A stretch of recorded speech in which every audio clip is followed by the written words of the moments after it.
Marcus Chen pressed his back against the broken wall and listened. The sounds of battle echoed through the ruins of New Geneva Station. Laser fire crackled in the distance. Somewhere, a building collapsed with a thunderous crash. "Sector 7 is clear, Sergeant," Private Torres whispered into his comm. No sign of survivors. Chen wiped sweat from his forehead. 3 days of fighting had left the space station looking like a graveyard. The Zephyrian Empire had hit them hard and fast. Most civilians had evacuated, but some always stayed behind. His job was to find them. "Keep moving," Chen ordered his squad. "Command wants this sector swept before nightfall."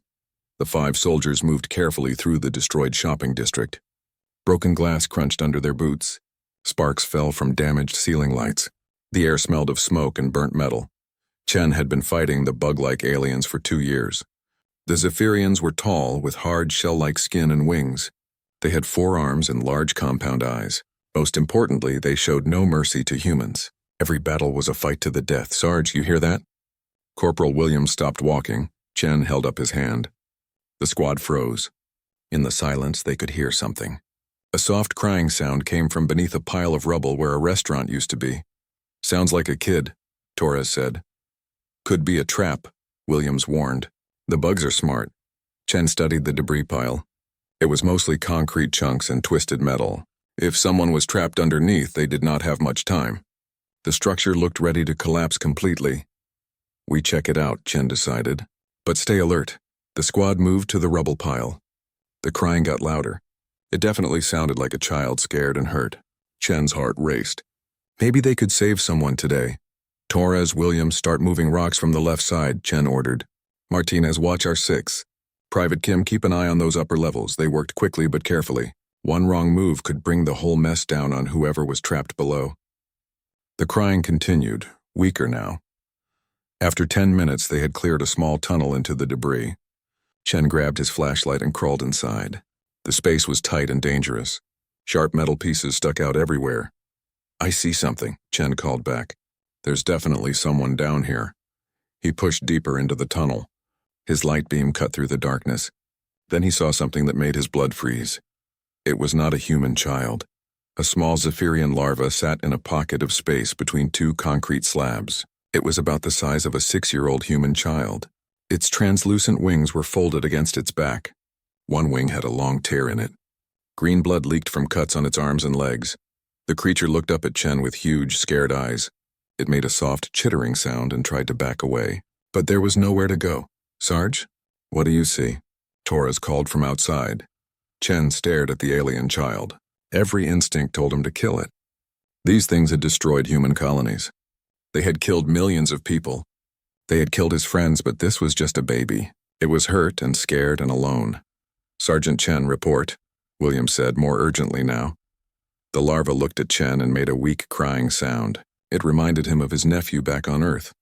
Same scared expression, same need for help. Chen started to answer, then stopped. What could he say?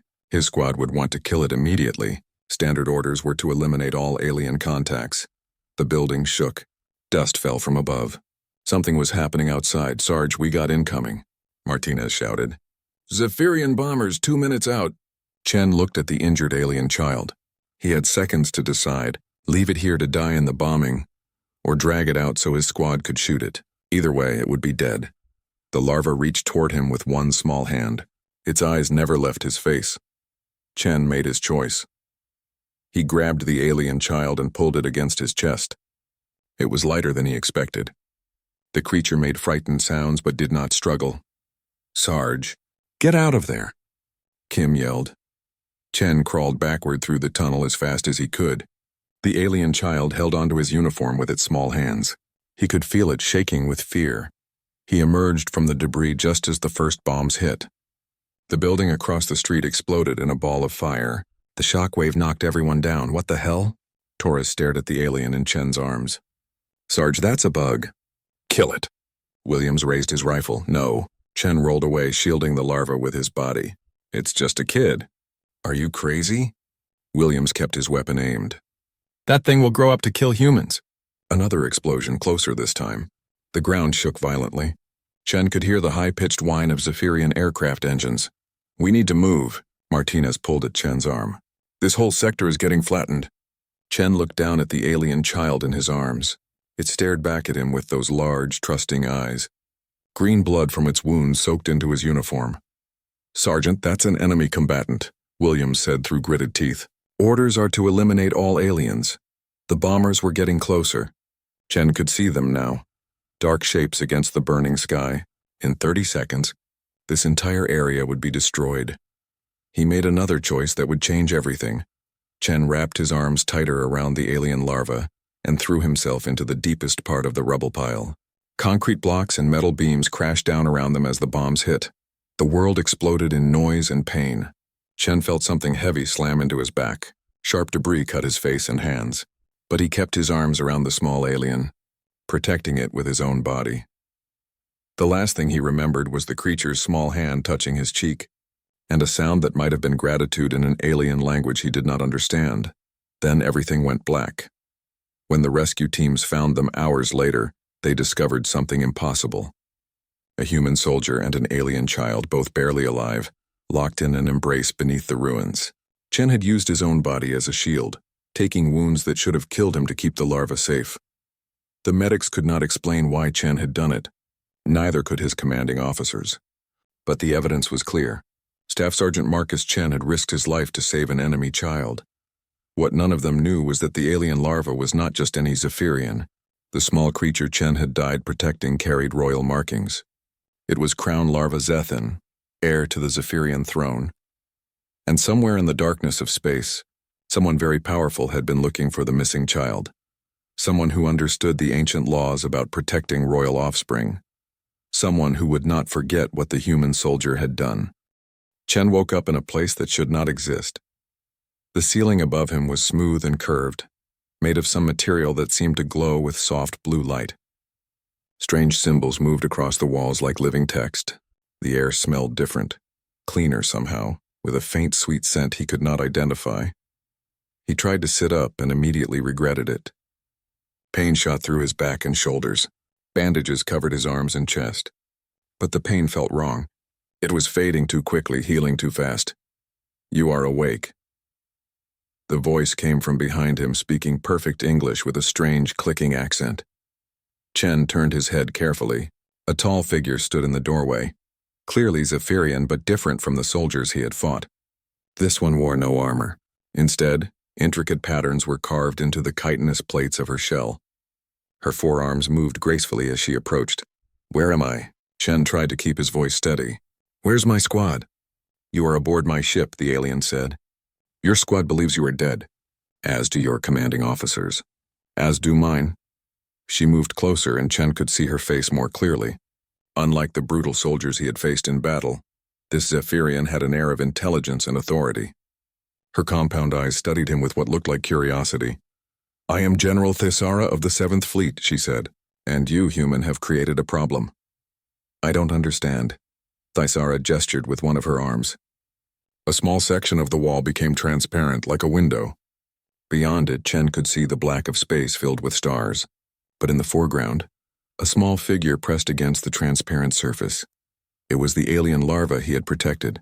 The creature's wounds had been healed and its torn wing was whole again. When it saw Chen looking, it made excited chittering sounds and waved one small arm. "Zethan has not left this window since we brought you aboard," Thisara said. "The medical drones could barely treat your injuries because the child refused to leave your side." Chen stared at the small alien. "Zethan. Crown Larva Zethan," Thisara corrected. "Heir to the Zephyrian throne. My offspring."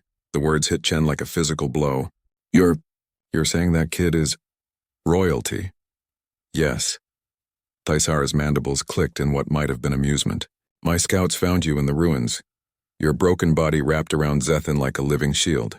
Do you understand what you have done?" Chen shook his head. Nothing made sense. He was supposed to be dead. The alien child was supposed to be dead. Instead, he was being healed by the enemy in what looked like the most advanced medical facility he had ever seen. "In Zephyrian law, there is an ancient code," Thisara explained. "Anyone who protects royal offspring with their own life creates what we call shental, a life debt. It is sacred. It cannot be broken. I don't know what that means. It means you are now under my protection, human. It means I am bound by honor to keep you safe even though we are enemies. It means your act of protecting my child has made you equivalent to family in our society. Thisara moved to a control panel and touched several symbols. The wall became solid again, but they could still hear Zethan making happy sounds from the other side. This creates complications, the general continued. My own people will see protecting you as treason. Your people will call you a traitor for accepting alien help. Both sides will want us dead. Chen tried to process what she was telling him. So what happens now? Now we have a choice. I can return you to human space, where you will likely be court-martialed for consorting with the enemy. Or you can stay here, where my own military will eventually discover you and execute us both for breaking war. Protocols, those are terrible. Options. Yes, which is why I propose a third choice. Thisara's eyes glinted with something that looked like hope. There is a neutral zone 3 days from here, a place where neither human nor Zephyrian law applies. We could reach it if we work together. Why would you risk that? Thisara was quiet for a moment. When she spoke again, her voice was softer. Because I have spent too many years watching both our species destroy each other. Because my child survived only because one human chose compassion over hatred. And because I begin to think this war serves no one except those who profit from death. Chen looked toward where he knew the alien child was waiting. You're talking about desertion. I am talking about survival. And possibly peace. The human military will never accept peace with the Zephyrians. Too many people have died. The Zephyrian Empire will never accept peace with humans, Thisara replied. Too much territory has been lost. But perhaps individuals can find another way. Alarms suddenly began blaring throughout the ship. Thisara moved quickly to her control panel, her forearms dancing across different interfaces. What is it? Chen struggled to sit up despite the pain. Long-range sensors detect incoming ships. Both human and Zephyrian fleets are converging on this position. Thisara's mandibles clicked rapidly, a sign of stress. Someone tracked us here. How long do we have? Perhaps 1 hour before the first ships arrive. 2 hours before both fleets are in weapons range. Chen made a decision that surprised himself. Then we better get moving to that neutral zone. Thisara looked at him sharply. You would trust me? Trust the alien who your people call monster? You saved my life. You healed my wounds, and your kid seems to like me. Chen managed a weak smile. Besides, staying here gets us both killed. The journey will be dangerous. We will be hunted by both sides. Lady, I've been hunted before. Thisara made a sound that the translation device rendered as laughter. Very well, human. But I must warn you, my ship is built for speed, not comfort. And if we are captured, both our peoples will consider us traitors. I've been called worse things. The alien general began preparations for departure. Her movements were efficient and precise. Chen could see why she had risen to high command. General, he said as she worked, why are you really doing this? She paused in her work. Because protecting royal offspring is sacred in our culture. Because the life debt demands I keep you safe. And because... She looked toward where her child waited. Because I want Zethan to grow up in a galaxy where humans and Zephyrians are not always at war. The ship's engines began to hum with power. Through the transparent wall, Chen could see Zethan pressing against the surface again, chittering excitedly. I hope we make it, Chen said. So do I, Nest Guardian. Nest Guardian? It is what we call those who protect our young. It is a title of great honor. Thisara's eyes met his. You are the first human ever to earn it. As the ship pulled away from the station ruins, both human and Zephyrian fleets raced toward their position.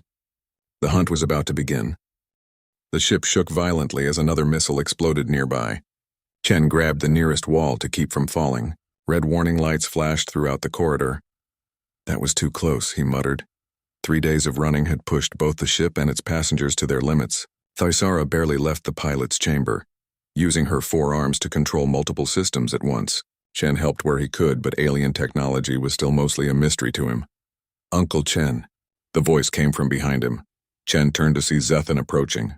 The young alien had started calling him uncle on the second day of their flight. Chen did not mind. The kid was good company and smart enough to ask interesting questions about human culture. Hey there, little one. Shouldn't you be resting? Zethan made clicking sounds that the translator turned into laughter. Mother says we will reach the border soon. Are you excited? I'll be excited when we stop getting shot at. The ship shuddered again. Chen could hear Thisara's voice from the pilot chamber, speaking rapidly in her own language. None of it sounded good. The human ships are faster than we expected, Zethan said matter-of-factly, and War Prime Caraxes brings his best hunters. Chen had learned about Caraxes during their flight. The Zephyrian commander was known for his hatred of humans and his belief that alien contact contaminated Zephyrian purity. He would not give up easily. Your mother is a good pilot, Chen told the child. We'll make it.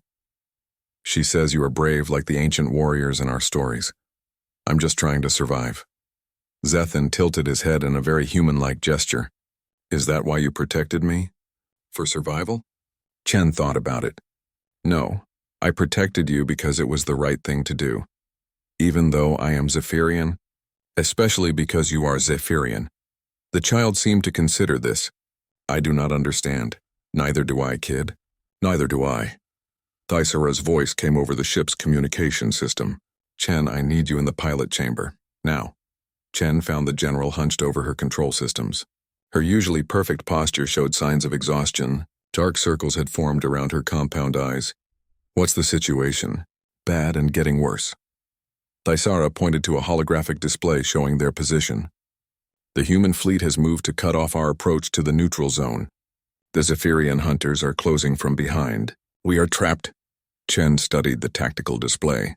Even with his limited understanding of space combat, he could see the problem. Both fleets were positioned to intercept them no matter which direction they turned.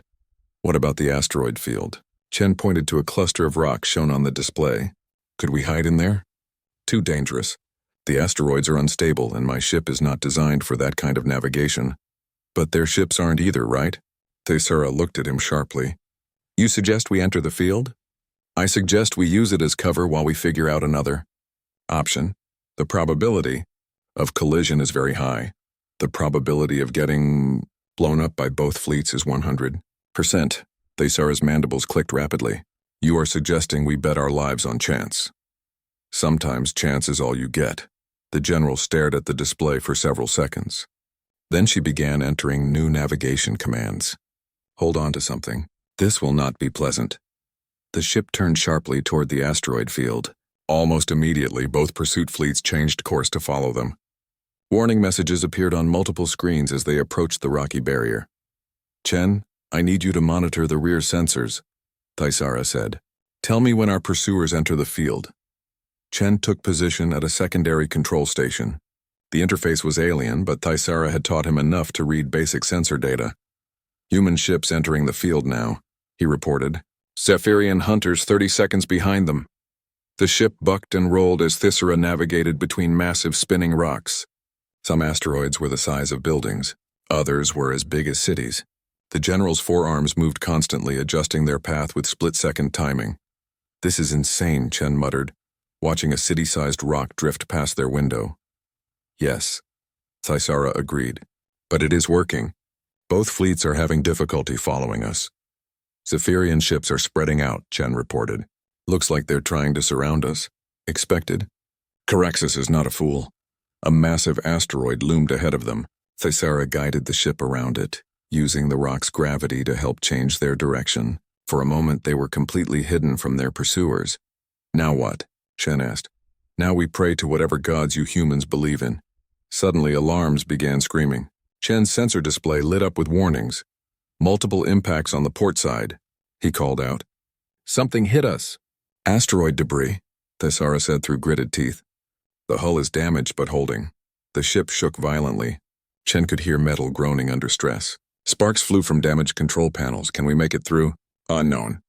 The engines are overheating and we have lost maneuvering power on the port side. Chen looked at his sensors again. The human ships are backing off. Looks like they're having trouble with the asteroids too. But Caraxes continues to pursue. His hunters are more experienced in difficult navigation. How much further to clear space? Approximately 7 minutes at current speed. Another impact shook the ship. This time the lights flickered and died for several seconds before emergency power kicked in. That one was bad, Chen said. We're losing atmosphere in the rear compartments. Thysera made rapid calculations on her displays.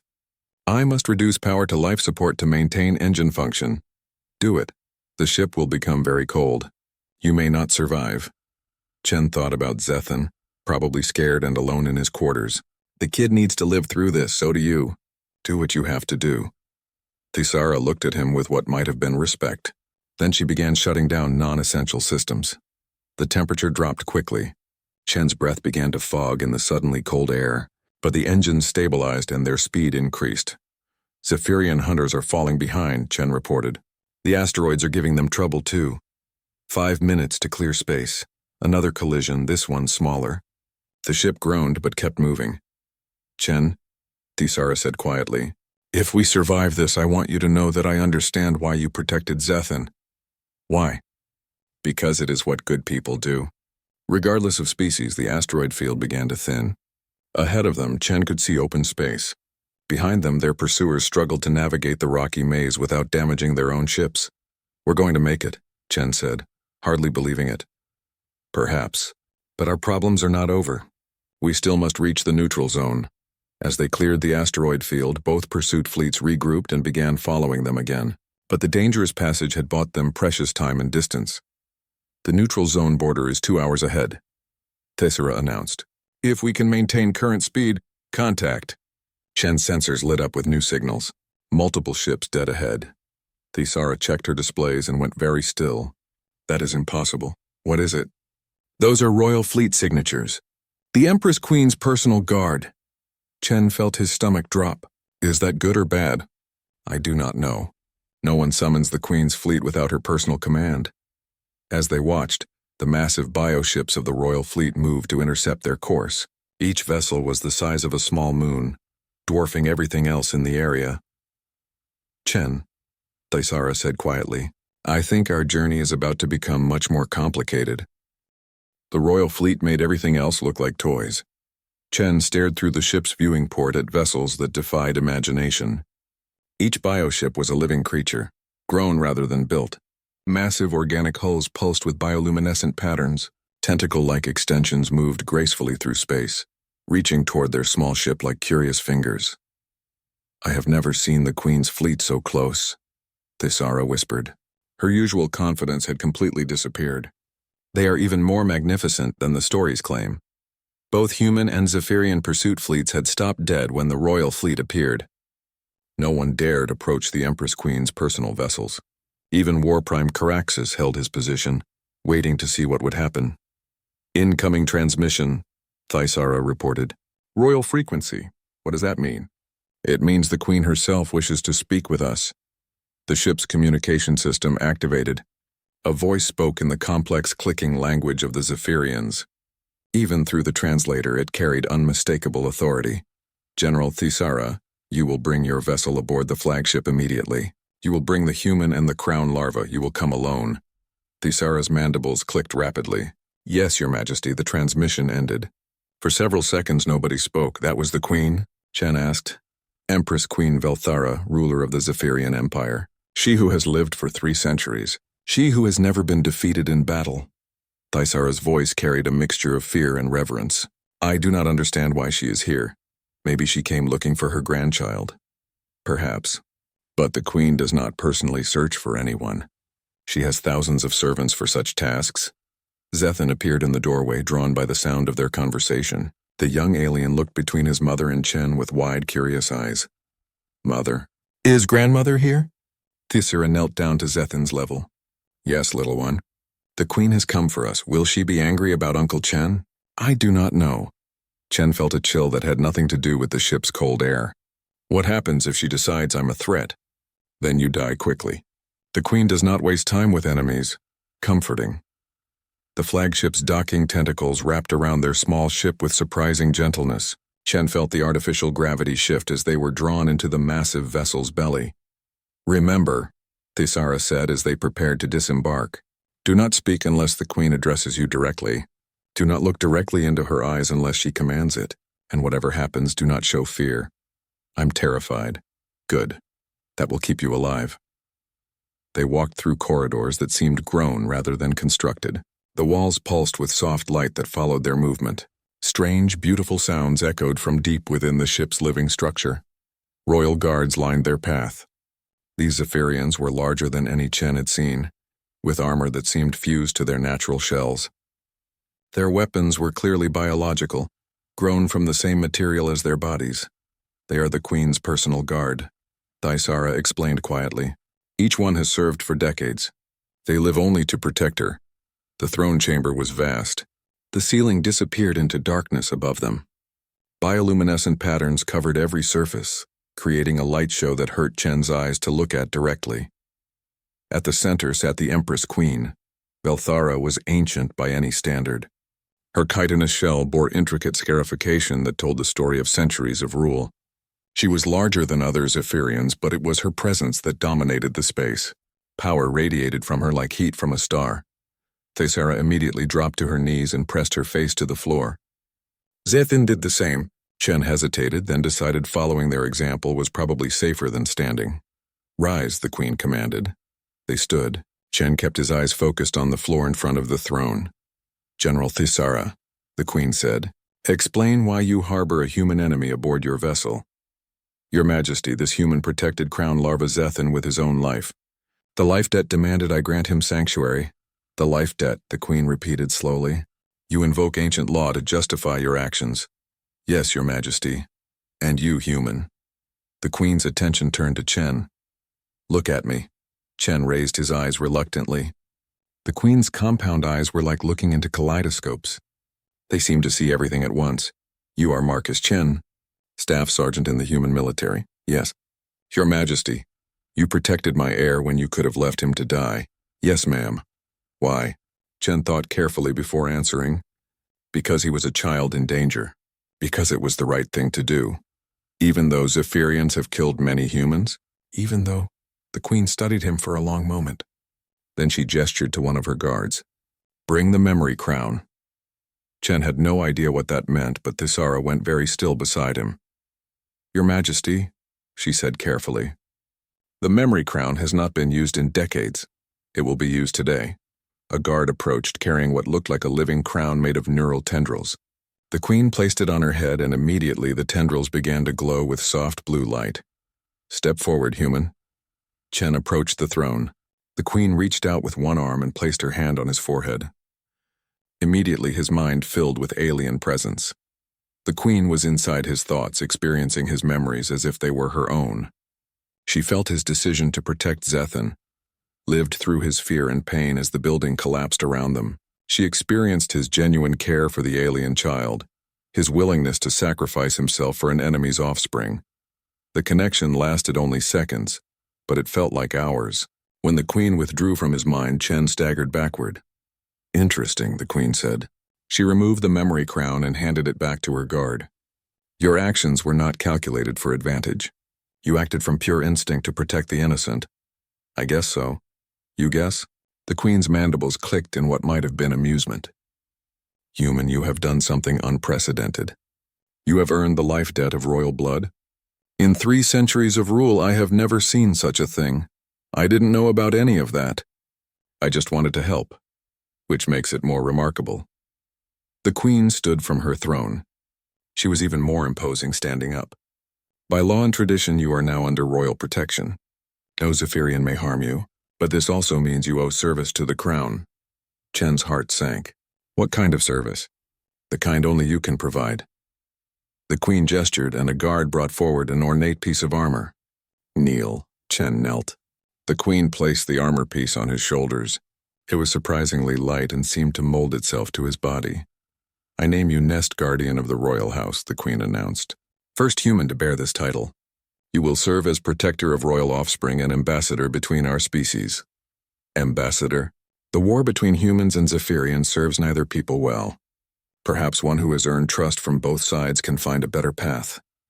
Chen looked at Zethin, who was watching with wide, excited eyes, then at Thaisara, who seemed as shocked as he felt. What if I fail? Then both our species will likely destroy each other, the Queen said matter-of-factly. But failure is not permitted for a Nest Guardian. You will succeed because the alternative is unthinkable. The Queen returned to her throne. You will be taken to Haven Point, the neutral station. There you will begin negotiations for peace. General Thaisara will assist you. What about the fleets outside? They still want us dead. They dare not attack you now. You bear royal protection. The Queen's eyes glinted dangerously, and if they do, they will answer to me personally. As they prepared to leave, Zethan ran to Chen and wrapped his small arms around the human's leg. "Uncle Chen is really my guardian now?" the child asked his grandmother. "He is," the queen confirmed, "and you will learn much from him about courage and sacrifice." Walking back through the ship's corridors, Chen felt the weight of his new responsibilities. Somehow protecting one scared alien child had made him responsible for ending an interstellar war. "No, pressure," he muttered to himself. But when he looked at Zethan's happy face and Thisara's hopeful expression, he realized he would do whatever it took to build a better future for both their species, even if it killed him. 6 months later, Chen stood in the central chamber of Haven Point Station, watching two species try not to kill each other. The negotiations had been going on for weeks. Human admirals sat across from Zephyrian warlords, arguing about everything, from territory boundaries to reparations for war damages. Every session seemed to end with someone threatening to walk out. "They are not listening to each other," Zethan observed. The young alien had grown considerably in the past months, now reaching Chen's waist in height. His intelligence had grown even faster. "No, they're not," Chen agreed. "They're too busy being angry to actually hear what the other side is saying." Today's session was particularly heated. Admiral Morrison, the lead human negotiator, was red-faced with anger. Across from him, War Prime Caraxes clicked his mandibles aggressively. The two species had very different ways of showing hostility, but the message was the same. "The human demands are unreasonable," Caraxes declared. "They want us to withdraw from systems we conquered fairly in battle." "Fairly?" Morrison slammed his hand on the table. "You attacked civilian colonies without warning. You killed millions of innocent people. You killed millions of our warriors in defense. War is war." Chen rubbed his temples. This was the same argument they had been having for 3 weeks. Neither side wanted to admit they had done anything wrong. "Maybe we should try a different approach," Chen suggested. Both sides turned to look at him. His position as Nest Guardian gave him unusual authority in these negotiations. The Zephyrians respected him because of royal law. The humans listened because their government desperately wanted peace. "What do you suggest, Sergeant?" Admiral Morrison asked. "I suggest we stop talking about who was right and start talking about what we want for the future." "The future is simple," Caraxes said. "Zephyrians will hold the territory we have claimed, and humans will never accept that," Morrison replied immediately. Chen sighed. "Back to square one." "Uncle Chen," Zethan said quietly. "May I speak?"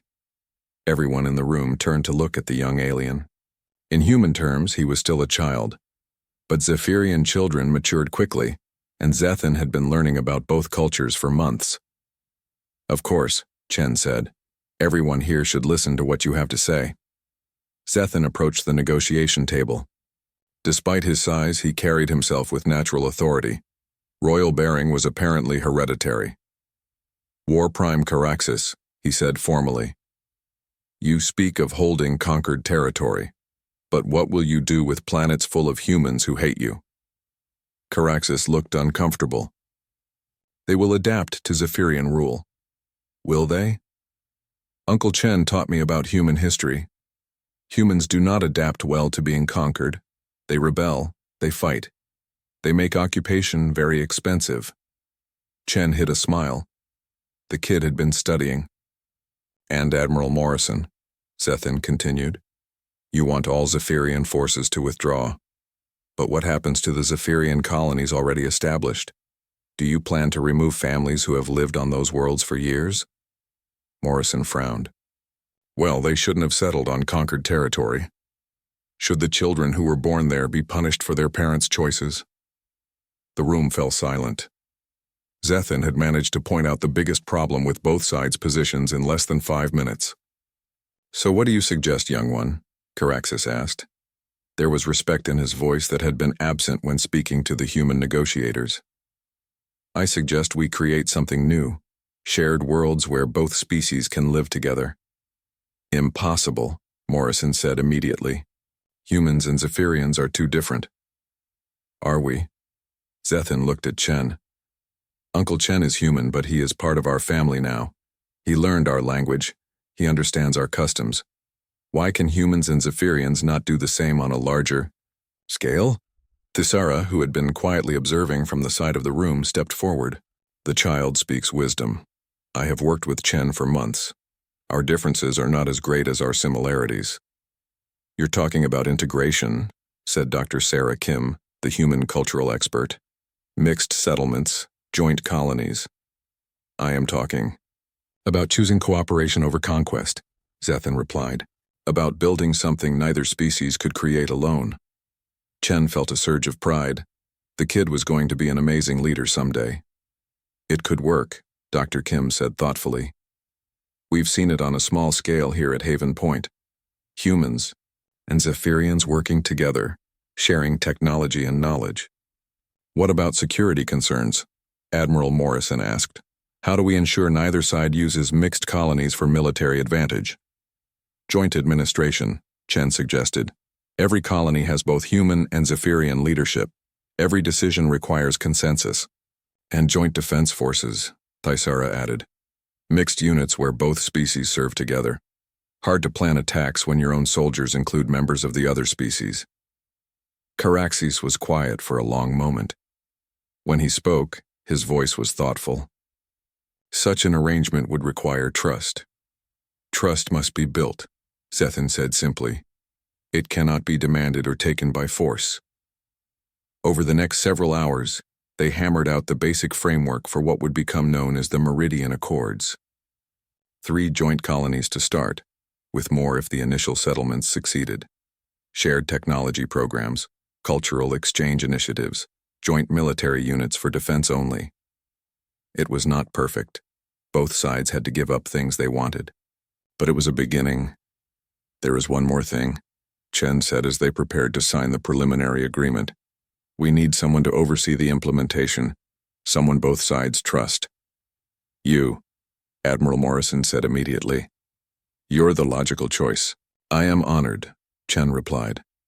But I think we need a partnership. Someone from each species working together. He looked at Thisara. Would you consider serving as co-administrator for the joint colonies? The Zephyrian general considered carefully. It would mean giving up my military rank. It would mean helping to build something entirely new. Then yes. I accept. 6 months later, Chen stood in the central plaza of New Meridian, the first joint human Zephyrian colony. Children from both species played together in the gardens. Human and Zephyrian families lived side by side in specially designed housing that accommodated both species' needs.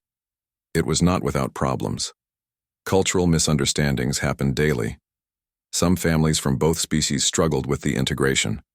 But it was working. Uncle Chen, Zethan called from across the plaza. He was taller now, already showing the elongated proportions of adolescent Zephyrians. But his eyes still held the same curiosity and kindness Chen remembered from their first meeting. How was school today? Chen asked as the young alien approached. Fascinating. We learned about human music. Did you know humans use rhythm to express emotion? It is quite remarkable. Wait until you hear jazz. Thisara joined them, carrying a data pad filled with colony reports. The 3rd settlement site has been approved. Construction can begin next month. Any problems? Nothing we cannot handle. A few complaints about food compatibility, some disputes over housing assignments, normal growing pains. Chen looked around the plaza. Human and Zephyrian architects were working together on plans for a new community center.